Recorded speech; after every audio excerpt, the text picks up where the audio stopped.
The origins of the Russia probe continue to get highlighted. Director of National Intelligence John Ratcliffe shared more than 1,000 pages of documents with U.S. Attorney John Durham to aid in his probe of the Russia investigation. What was the predicate? Why did they start investigating Trump in the first place? The Senate Homeland Security Committee subpoenaed Cambridge professor Stefan Halper over records of his involvement in the investigation. Here's what President Trump told me about this yesterday.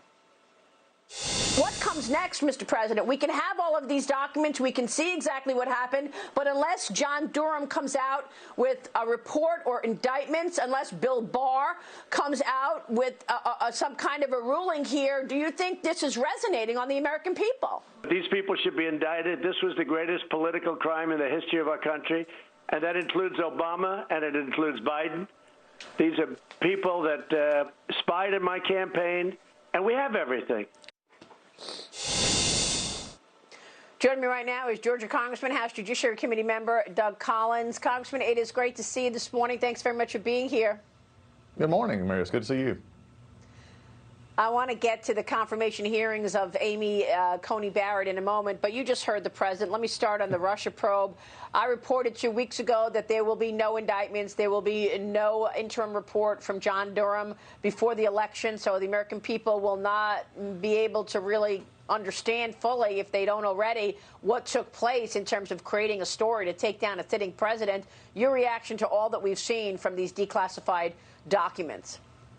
Well, two reactions. Number one is the reaction that you and I have been talking about for years. This is actually coming to fruition. For all those folks out there who said, you know, Collins and Jordan, all those guys were just out there trying to, you know, and the president was making things up. We're not making things up. We knew what we were seeing. We knew the patterns that were developing. And this is a huge story. The president is exactly right. There needs to be indictments here. There needs to be, you know, people held accountable and as we go forward here. But it's really higher as we go up into this. Think about what just happened this week with those declassified documents where he actually talked about Hillary Clinton's campaign infiltrating with Brennan all the way to the White House, all the way to briefings to President Obama.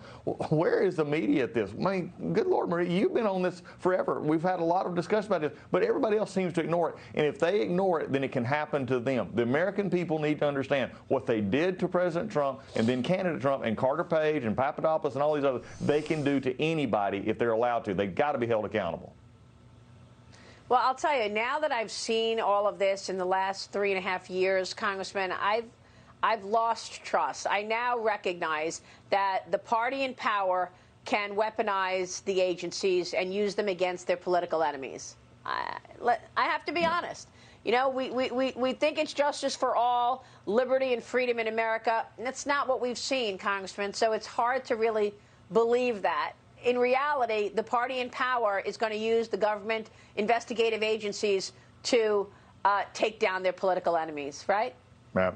Well, and I think what we've got to do, though, is we've got to remember that there's one group of folks that needs to be heard from this. That's the people. That's why I keep talking about this. That's why we keep talking about this. Because the people, as they begin to understand it, as I go around the country and the state of Georgia and I talk about this, people, it begins to resonate with them. And they are starting to see what you are. Yes, they're disheartened when they don't see people held accountable. When they don't see, you know, Hillary Clinton held accountable for her email stuff where she actually, we know, broke protocol and broke the law in this and we're not held accountable. We see it when we see Comey and his, you know, Superman routine going around saying, oh, I didn't do anything wrong. No, they did do things wrong. And we've got to get back to a place where the people are rising up and demanding that we in Washington, D.C. hold these people accountable. I encourage Bill Barr to continue this, but I do encourage John Durham. You know, again, elections have consequences. This was an attempt to take down a 2016 election. Why is it wrong now to at least put out the truth as you find it before this election? People need to be held accountable. If not, they will lose faith, but I have hope. I believe if we keep telling the truth and you keep telling it loud enough, even the media who wants to ignore it because they have to admit their own bias and their own complicitness in this, they'll at least have to admit, yes, this could happen to us as well. Yeah, I mean, as a reporter, you really don't want to take bad information from people, but you haven't really seen any media people get upset that they were lied to, and they took the country on this expedition, this crazy you know, collusion expedition. Anyway, let me get to this week, this upcoming week. You've got a big week ahead. The Senate has a big week ahead, and that's Judge Amy Coney Barrett preparing for Senate Judiciary Committee hearings. Those hearings begin on Monday. President Trump is hoping to secure her confirmation before the election. Congressman, will the Senate get the votes to move forward, you think, before the election?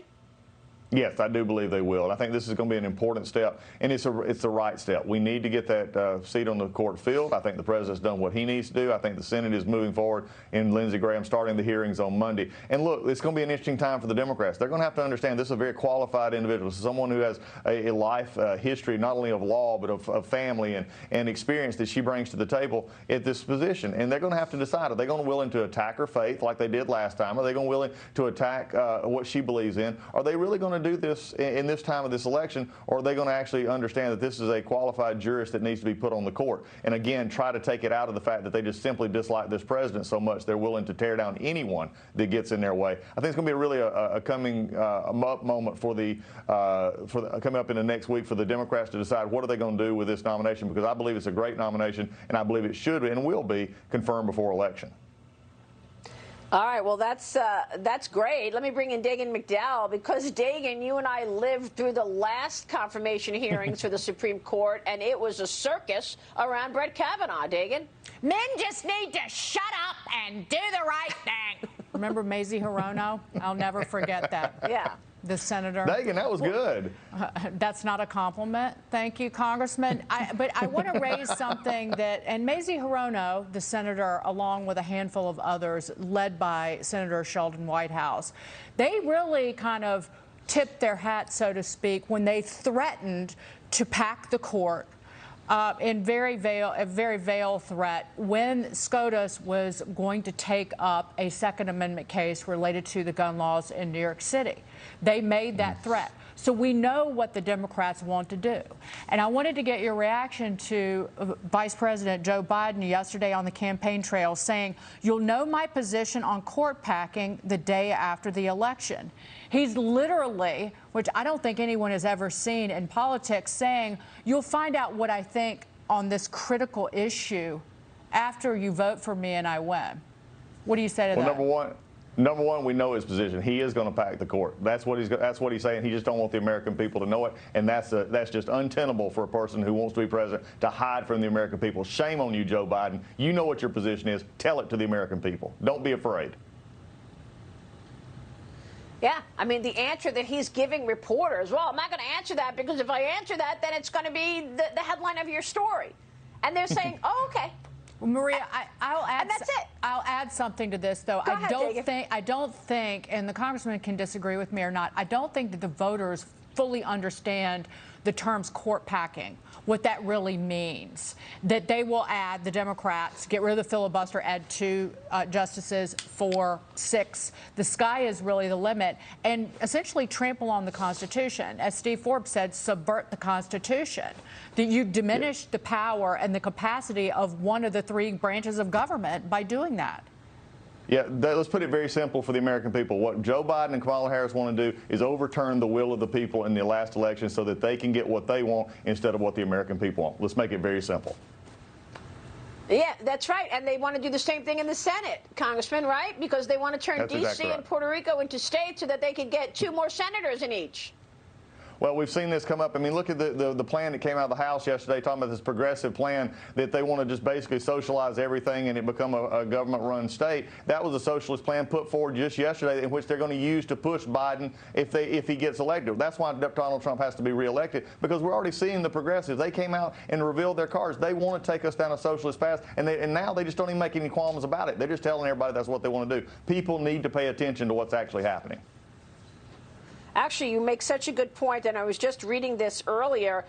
Progressives unveil their 2021 agenda to pressure Joe Biden to make sure that their agenda is in place as part of his agenda, or it replaces his agenda. Oh, it's amazing. Joe Biden and them are so desperately trying to portray a moderate picture to America, that he's this moderate, person who's going to be, endowed to all. And yet the very issue is that his left is already admitting we're going to push him where we want him to go. Wow. Really well said, Congressman. Good to see you this morning. Thanks very much. We'll, of course, keep covering this. Congressman Doug Collins.